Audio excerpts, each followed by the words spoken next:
This is another one of our Z Files on the road. We are back at the Crestview City Hall in the conference room that's up here in the area where the council members, the financial department, and the mayor's offices are. And we're going to visit today with Councilman Joe Blocker. Mr. Blocker, thank you for taking time. I appreciate the opportunity and privilege to come to talk to the people. I don't want to talk to you. I want to talk to the people. Okay, well, I'll just try to lead you on with some questions if we can. I refuse to answer anything that might incriminate me now. You hear me?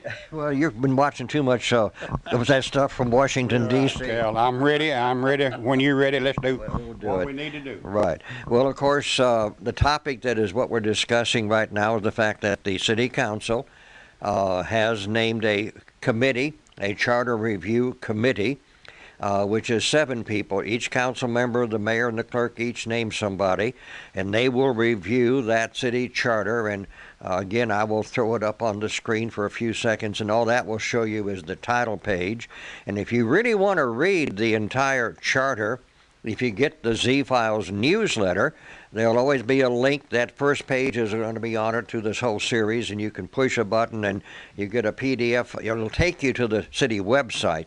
It's too big a file to actually load up onto this constant contact thing, but you can go there. And by the way, on the city website, there's a lot of services you ought to know about that you can take advantage of. Notifications of when meetings are being held. There's a whole long list of different meetings, notifications, like we got one late last night when there was part of Arena Road had to be closed because of the big stormwater that we've had in the area. So just go to cityofcrestview.org. And on the left-hand side, there's a whole list of things you can do, including now even watching previous council meetings. And they have an advantage. They've got 2 cameras up on the walls, and so they can show you the face of the people who are talking at the podium. When those of us are in the back at the news table, all we get's the back of the heads of the people talking, although I'm going to have a solution for that for myself in the future. We want to talk about Crestview government in particular. So, Joe, first thing I've asked each person to do, the mayor, city clerk, and so far one other council member, tell us your government resume, how you got involved in this, what you might have been doing before you became a council member that prepared you to become a Crestview City Council member. Well, Cal, really, now you want to know, if you want to start in the beginning, the pilot program of my association with what I call politics was back in the late 60s.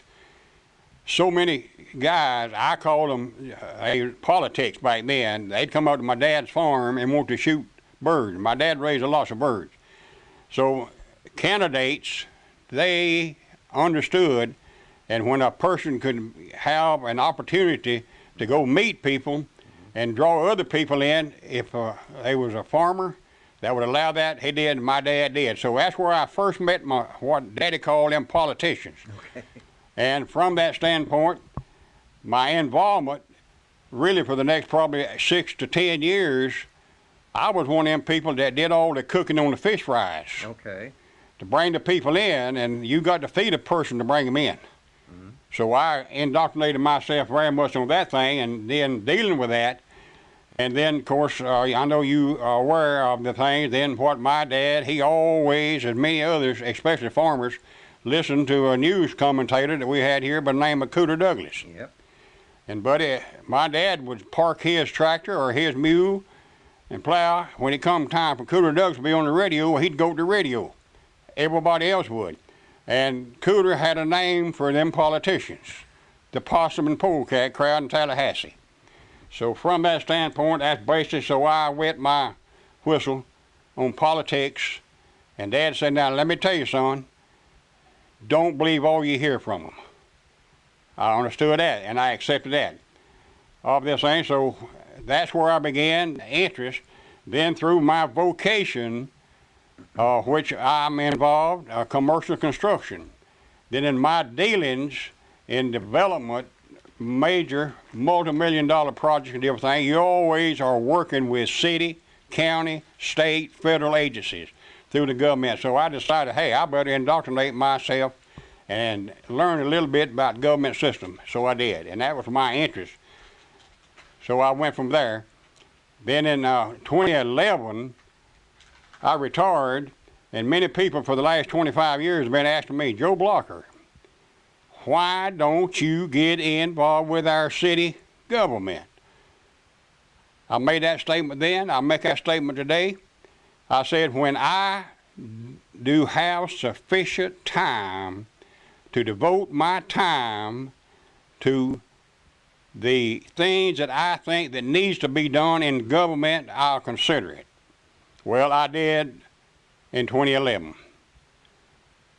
I retired, as they say many times, from that standpoint, and 51 months later, I've served the first 4 years, and I started my second 4-year term as the Crestview City Councilman from Precinct 1. I enjoy the challenge, I enjoy the people, but this is a people's business, not an individual business, okay? And it's a big business. Hey, a multi-million-dollar business, and people don't really realize that. But from that standpoint, and that is one thing that people just don't have interest. But I want to change that, Hal. Well, I want to change that, and I hope we can get into that. We are. Well, now, since you've been in office a full term and a few months more now, what kind of things have you done to learn about government and city government in particular? I gather you might go to League of City meetings. You've been probably to some of the state meetings and met people from other city governments around the state. Has that given you some more insight as to how you run an efficient municipal government? By all means, basically, let me say this. My goal from day one, when I decided to do this, was to attempt to improve the operations of our city for the betterment of the people. Now, why you say that? What my number one goal were then and still is today is to get our citizens of this city to wake up. Wake up now, I mean wake up. To wake up and get involved and get interested in our city's operations. And our city's operation is not no way where I feel like it should be, but nevertheless, we've got to change things. But I do maintain this, and I believe this, and the city officials in this city and any other city, I've always advocated never forcing anything on anybody that they did not want to overburden them, period. I'm not for that. Many times government tries to get too big, but no, I'm not in favor of that. Okay. So you asked me the question, why did I decide to go to the League of Cities Convention? Well, being a councilman first year, whatsoever, and hearing so much and meeting people, I'm a people person from this thing, so I chose and I went to the annual Florida League of Cities in Orlando. It was the first time I went. And I wanted to learn from those elected officials from different parts of our states, different cities, different municipalities, comparing with us, larger than us, smaller than us, some of the problems that they encountered and the possible method and means that they resolve these problems. And mostly, and every one of them, what have you, somewhere associated with that resolving those problems is something they call dollars. Mm-hmm. So dollars. So I've always advocated just how our city operation affects our citizens' pocketbook. Mm-hmm. I believe that, Cal. It affects our citizens' pocketbook, and then providing these services will allow leaders to know where our leaders are, whether or not we're on the right path or not. Mm-hmm. So many times I don't think that the citizens get the opportunity to get their input to see where we're going. Why are we going there? What's the reason of that? Do it benefit our cities? So we got to look at this thing with several different areas. So what was really disappointing to me in the regulations placed on our elected officials was this thing they call the Sunshine Law. And just coming together every 2 or 3 weeks, or sometime more often, sometime, well, basically, I think required once, but we can do it mostly 2 or 3 times a week. Resolving these problems, Cal, that is not enough time since we cannot talk to each other, we cannot discuss it with each other. And so I believe that one of the Crestviews' greatest needs that I see that we have is resolving, and I'll allude to this maybe 2 or 3 times, is many problems. We got to know the problems, identify the problems, prioritize the problems, and get on with it. Okay. Have you ever visited any other cities, actually gone to their city halls and yes, I have. To some of their staff, or if they've got a manager, talk to the city managers, or if they have a strong mayor or whatever, talk to one of those? That is one of my main goals were when I went to these conventions. I've been now 3 times. of this, and plan probably will go again this coming year of this thing. And yeah, I like to start at the top or the bottom, whichever you want to do. But I've talked to every caliber of elected officials that they have in their city system, their government system. I learn and I take crash courses. That was the purpose. I believe I'm obligated, Cal. If I go down there to these conventions at the city's taxpayers' money, I believe I ought to get every ounce, every word, every sentence, every bit of information that possibly I can get. That's my goal, and that's what I do. I go there with that goal in mind and let nothing take its place. Okay. I pulled up from the League of Cities website pages. There's 1, 2, 3, 4 pages and a half and another one of all of the cities in Florida, and whether they have council manager, strong mayor, city council, weak mayor. These are the various basic forms of government you can have.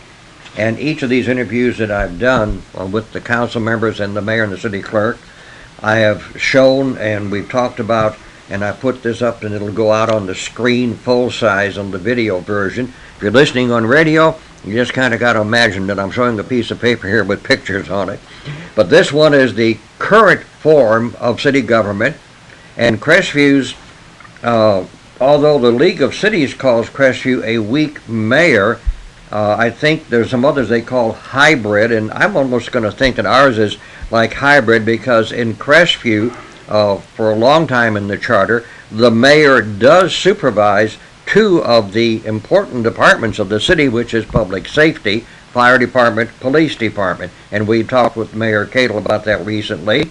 The council, in essence, supervises the administrative assistant, who also runs the growth management department, and public services, which is the streets and the water system and the wastewater treatment system. And recently, the public library was made a individual department. Then you have in Crestview, one of barely a dozen cities in Florida that has an elected city clerk, and the city clerk is also a financial officer, handles the utility billing, and also the record keeper for the records and activities that the council does. So that is the Crestview current form. In some cities you have, and probably the most common in not only just Florida but most of the country, is a city manager, or some places they would use the name administrator like our county does. Really, in most cases that can be almost the same type job. Would we agree on that, Joe? I'll agree.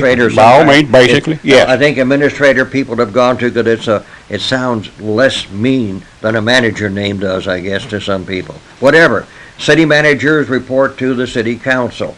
City managers then supervise all departments of the city, but in Crestview's case, it is possible that if the city clerk remains elected, and then anybody who was elected to office, there's a thing in the law as to, if you make a change in the charter, that may not go into effect until that person's term ends, and then you would change to the other form if that were to happen. But anyway, then there's the strong mayor council, and there are a couple in the Panhandle like that. Century got a strong mayor.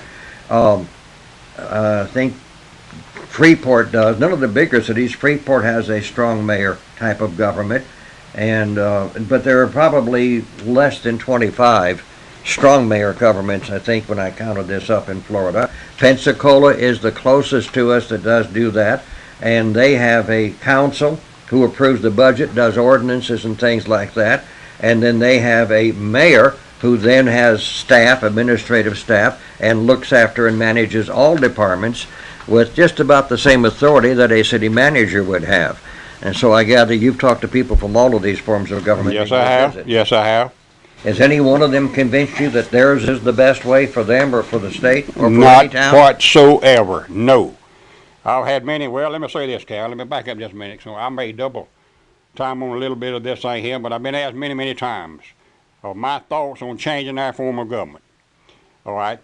And from our city, changing our form of government, Now, we really have heard that the last probably year or so, or maybe a year and a half. And it's been talked in the past 10 years more than Well, I was going to say, but now if you want to really go back, you can go back maybe 10 to 12 years. Right, yeah. From this standpoint. And my response has always been, and still is today, that has been, and that my decision, and I will abide by in changing whatever, will abide by only by the will of the citizens of Crestview, Florida. If that is their will, if that's their desire, that's what they want, yes, by all means, I'll push that to the hill. No doubt about it. If the majority of the citizens so decide that we need to consider changing, I am for it. I am doing the will of the people. That's what I want to do. And so the system is according, and probably, yeah, we may need change. I want the will of the people. If the people say yes, let's do it. All right? So I can, and I'll come back to that in just a minute of this thing. So you have another question you want to associate with? That's okay. Well, the big challenge that Crestview's had, and actually all of the cities that we follow in this area, is getting voter turnout at municipal elections. Laurel Hill always has the best percentage, and maybe Cinco Bayou and a couple of the other smaller towns in the lower end of the county. But Crestview now has, and I have a copy of the current data as of May 22nd or May 29th, and we have 13,373 active voters. Now, they've done some purging every so often that happens, but usually the people stay on the voter list for 2 complete cycles of big general election before, if they don't do anything, before they get purged. A lot of people move and never tell the supervisor they moved, and we're in an area where we do have people moving in and moving out because of the military connection. But getting those people to turn out to vote, now while Crestview has, we're in the upper 20,000s in population, we know that within 5 miles of where you and I are sitting, basically, or the radio tower, there are actually 41,600 and something people. But they don't all live in the city limits, but they call Crestview home. And there are those who say, well, I've got a business or I work there, why can't I vote there? Right. And I go back to reminding some of the people, there was a reason that a fellow took a lady who was going to have a baby to a particular city, because that's where their city of residence was official, right? Right. And you only get to vote once, and it's wherever you choose to live and vote, not where you work and vote. Otherwise, how many voting places would McDonald's have? Unreal. So anyway, we're down to 1 person, 1 vote, but getting people to turn out to vote in municipal elections, do you have any idea how that can be accomplished now? Well, I've got my thoughts, and I've talked to many, many people from one side of the United States to the other, and especially throughout the state of Florida and many other southeast United States, of these states I've visited. I believe this, Cal. I do believe here, even in Crestview, Florida, that our local government needs a review of actions is greatly needed. I believe that. I believe the local elected leaders of our city should provide the guidelines for achieving quality, and I'll emphasize quality, public involvement with developing major planning documents and programs. Now, why do you say that? Effective public participation begins early in the planning process and continues throughout, helping to avoid, minimize, and mitigate negative projects' impacts while providing the best solution. I believe this, Cal. I believe that the primary goal of our elected officials, and you want to know how to get people involved, get them involved. I believe this. This is my gut feeling. I believe that we should inform the public. I believe we should involve the public. I believe we should include the public. And I believe to improve the public participation process, if we could get all 4 of these things effective, mandating this, put it before the public, and let the public, all right, you mentioned a while ago about our type of government we have. A person told me about 3 weeks ago, Mr. Blocker, I'll tell you this, knowledgeable person, that I would be afraid to say that we have maybe 5 to 7% of the people in Crestview, Florida really knows and understand what type of government we have. Would you agree with that? Probably so. It is. And if a person is not interested in it, he is not going to participate. Well, we know that we live in a world where everybody gets on their social media, their Facebook and Twitter and all of that stuff to express themselves. They don't really. Well, they talk. Everybody fusses about traffic. That's what I know. Out of these 13,000 voters we've got, let alone the 20-something thousand people, 75 is all that showed up at Warriors Hall here recently to hear an explanation of what's being done to handle traffic and transportation in Crestview. And the city council meeting room holds 80-plus people, according to the little certificate in the wall. Right, I understand. Only time it's been full, and you've been there enough. I've been enough. You got that right. I've been in Yes. there going on a dozen years watching what goes on. When there's something they're mad about, or it's their ox that's getting gored, or it's their RV parking that's getting fussed about or changed, then they'll show up in a crowd, and then they never come back. And that, unfortunately, is the way the world is. That's it, and we got to realize that. But I can't accept that. Yeah. And so that's something we got to change. Ain't no doubt about it. Because, Cal, I believe this. I believe that certain groups now within our city, they want to change our form of government. All right, now I say that to say this. And so along with that, there are many questions I believe should be asked and let the citizens give their input before any decision is made, period. And I have some interesting questions I'd like to see go out to the people. And the method and means that we got by doing that, and I advocated this several weeks ago, what have you, that I believe that the citizens of Crestview should have that opportunity. Well, they haven't been given that opportunity yet. Yeah. I know that it's been talked about, well, you could put a flyer in the utility bills. That does go to every person who either has water and or sewer, and of course way more have water than sewer, and or garbage service. But I know from actual experience in putting a flyer in there for our circus with a coupon to bring in the kids, the only thing that got a lower number of coupons brought to the circus was the inserts we put in the Daily News and in the Bulletin. And all of those were single-digit numbers out of 10,000 sent out. So do people really read that stuff that's in their bill thing? We don't know. No, but if we could get the people to realize and open their mind for just one thing. There's a questionnaire. I believe in questionnaires means for business, and it's very important. All right, if they get that questionnaire, if they would only read it, but don't complicate it. Either put it yes or no, yes or no, yes or no, whatsoever. And if they would do that and educate themselves, Cal, this thing could turn around. Right. And my goal is to see 75 to 80% people get participating in our voting. Well, you know, I live just off the edge of the city limits, so I'm on the Auburn water system. And I just received a mailing this last week with a notice in it of the annual meeting, which will be held on July 17, 6 p.m. at the Auburn Water System office. Okay. And it's going to be their report, their budget, and Okay. they will have their election official. But what they did is they sent in that envelope, here was a ballot that is a form that actually will be mailed back, and there's an envelope in here addressed to the Auburn Water System Care Supervisor of Elections. There's a little prepaid stamp, Right. and as I understand, only the ones that come back get charged for. Now, there is a charge to mail this to everybody that's a registered voter in the city. Okay. And so on there are the names of the candidates, and there was a one-page sheet that each candidate's resume in alphabetical order was there. So there's information about each one, and that's the front and the back of it. Now, what I don't know today, but we will find out, is how much information about the different choices that might be on the ballot. Some of us recall that just recently Fort Walton Beach on one of the more recent elections had 7 questions on charter change. I reviewed their ballot. And I think I have to point out what I see as an example. When you give them a all or nothing choice, and 30% don't like this part, and 30% don't like that part, so when you get it all done, nothing gets passed. You got nothing.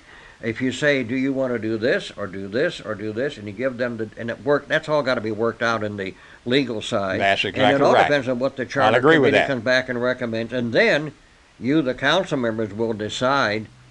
And the last time this came up, the council pretty well didn't do much of what the committee had recommended.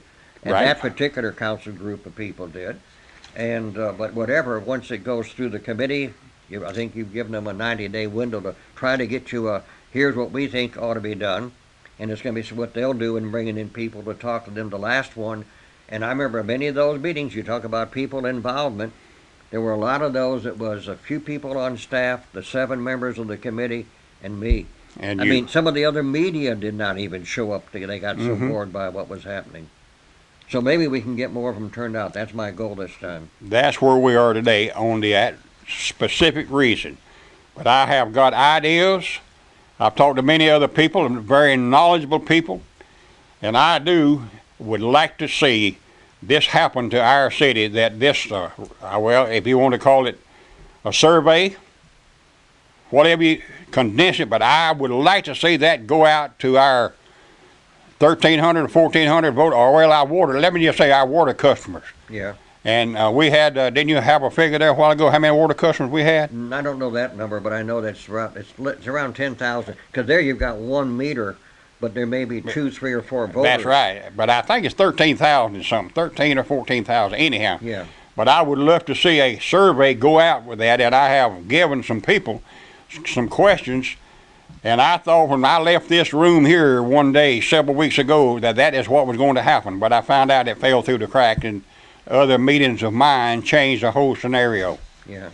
And I'm not pleased with that, period. Well, of course, the cost of getting it out would be minimal. There's a minimal fact for putting a event in the mail that goes out with the utility bills doesn't cost much. No, it doesn't. If people respond to it. That's correct. My experience, a couple of times trying to promote the circus that way, it did not get a lot of consumer response. Right. But we'll see. We'll see. So anyway, right now we're at the point where you sit back and wait and see what the charter committee comes back and recommends, and then you as the council members decide what to do with whatever information they give you. Cal, I got a different outlook on that.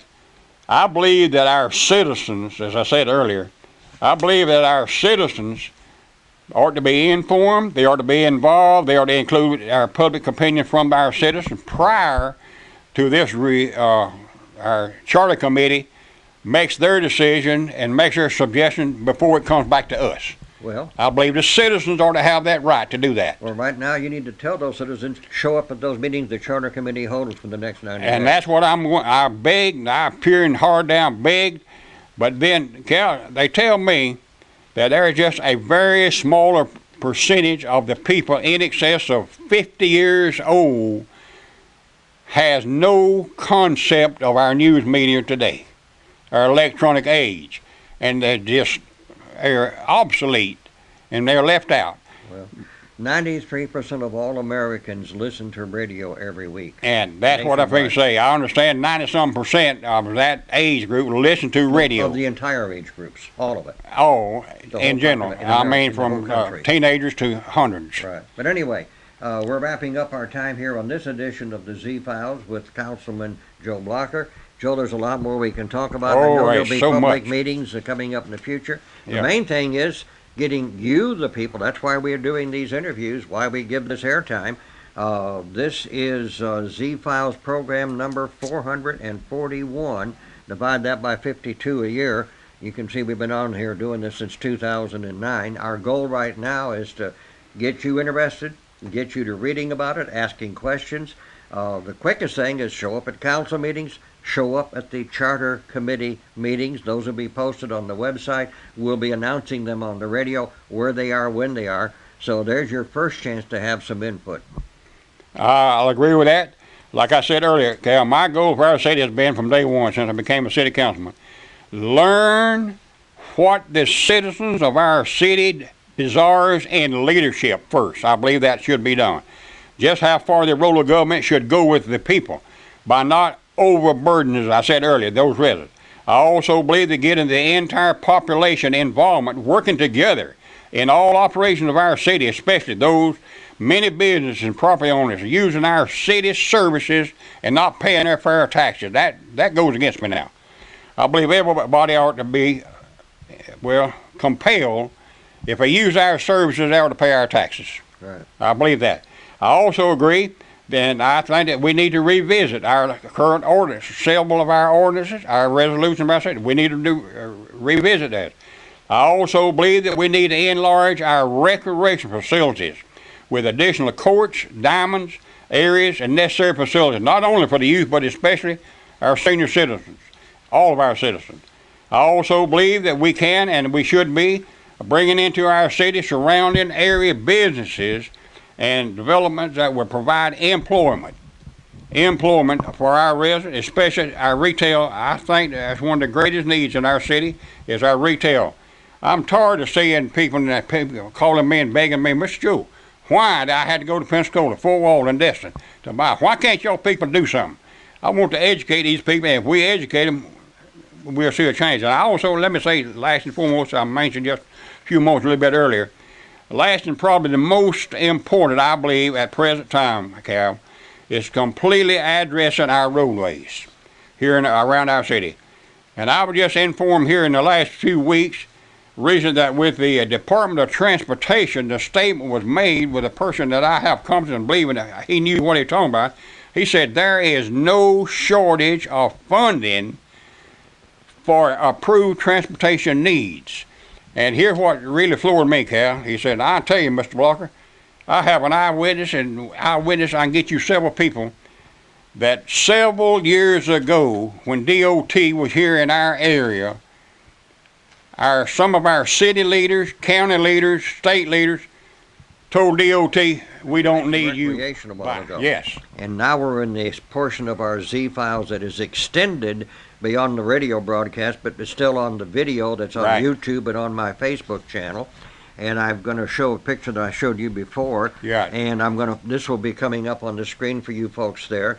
About 2 months ago, I had a chance to visit a radio broadcast friend of mine whose radio station in a little old tiny town in East Alabama had won the Alabama Broadcast Station of the Year award. Yes, they have. He runs four radio stations out of one building. Uh-huh. But the good part I liked was he's using that software that I was a co-developer of 10 years ago. But anyway, in this little town of Alexander City is their sports complex. I don't know how many acres that is, but it goes from this highway to this highway over here. And when I drove into it, there's softball diamonds, baseball diamonds, a running track, a horse arena. That's right. A big full-blown football stadium with all kinds of parking. And on this pretty road called Sportsplex Boulevard, there are a gymnasium up here. There are senior citizen clubs. They've got an archery club. And they've got all these neat little old-timey buildings that they have saved from around their county. One of them even has got glass windows because it's got an old-timey fire truck they've saved in there. Yep. So it's quite a complex to see, and it's right off of the 4-lane Birmingham Highway, the 280, which goes from Birmingham all the way down to Auburn, Opelika area. I know. So, been on it many times. And of course, we talked about in other councils in the past is that we need a sports complex, and I'm going to throw something at you again that I'm throwing at everybody that I've observed since I've been covering it. The city owns a very nice large tract of land behind the fire station on Brookmead.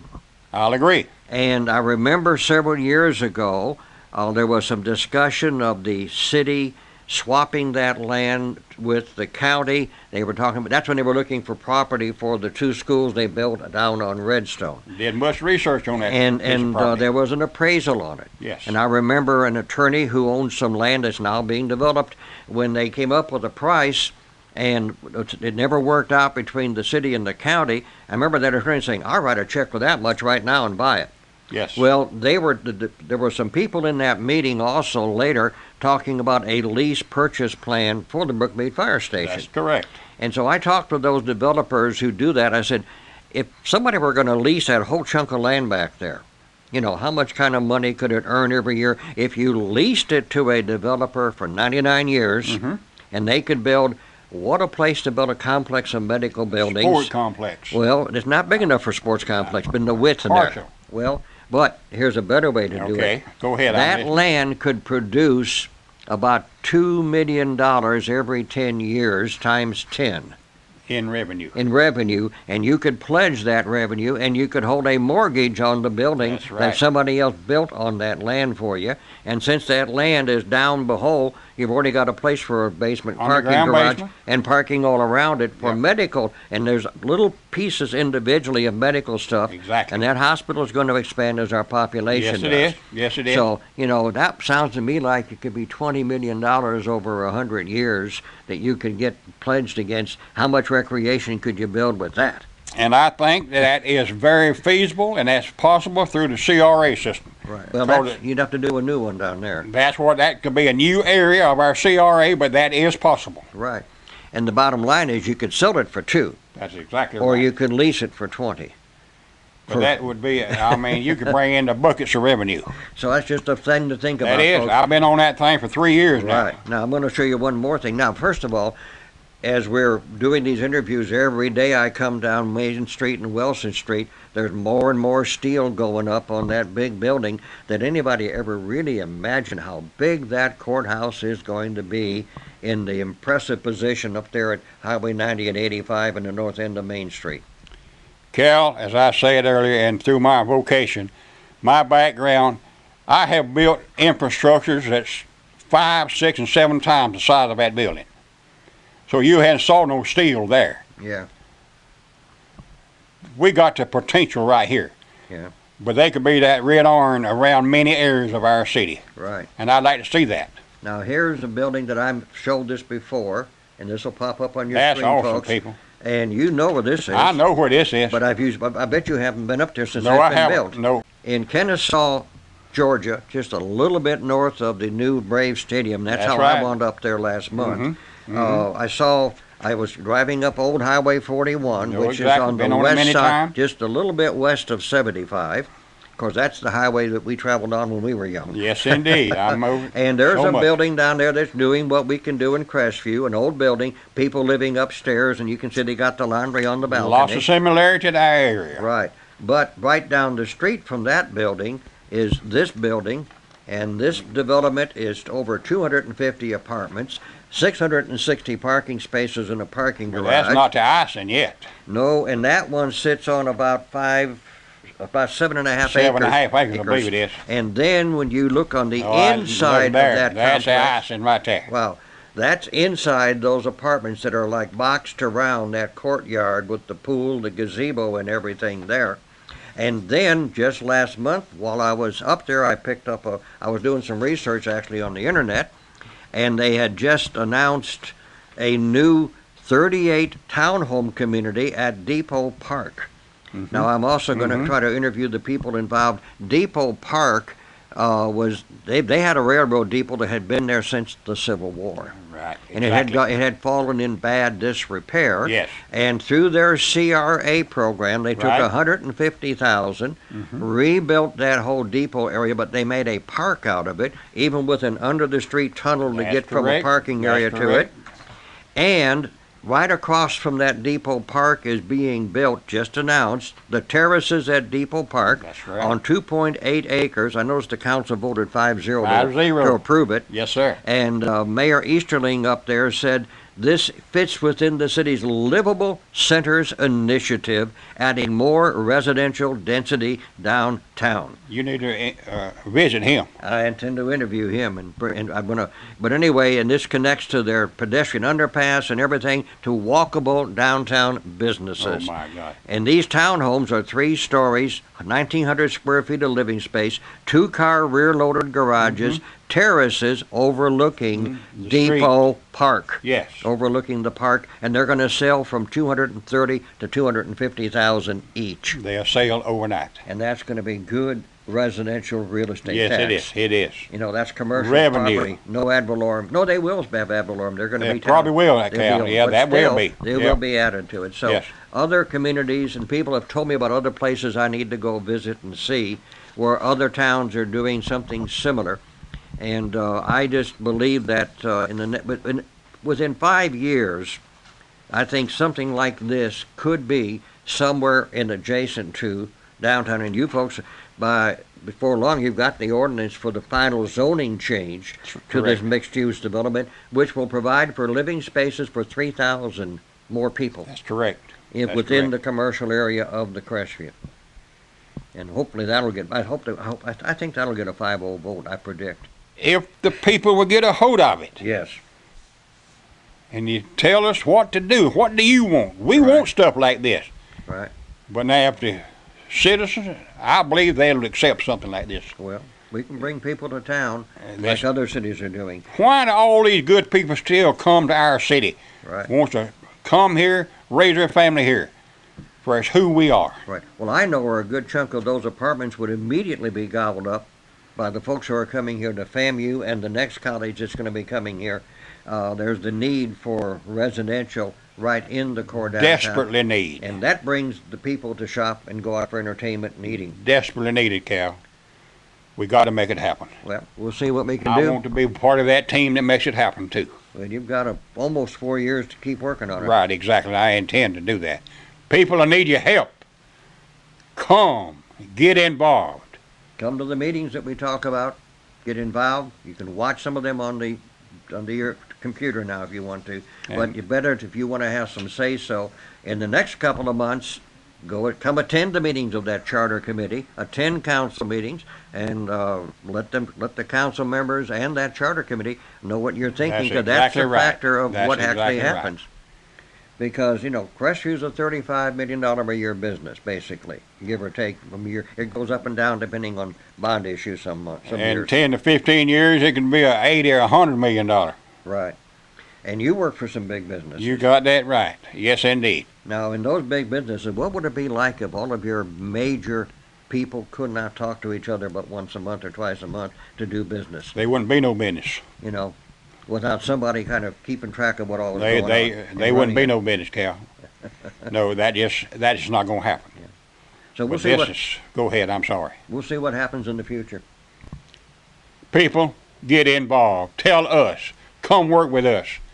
I'm begging you. Come work with us. Mr. Blocker, thank you for your time. Thank you, Cal. Okay. Appreciate what you're doing.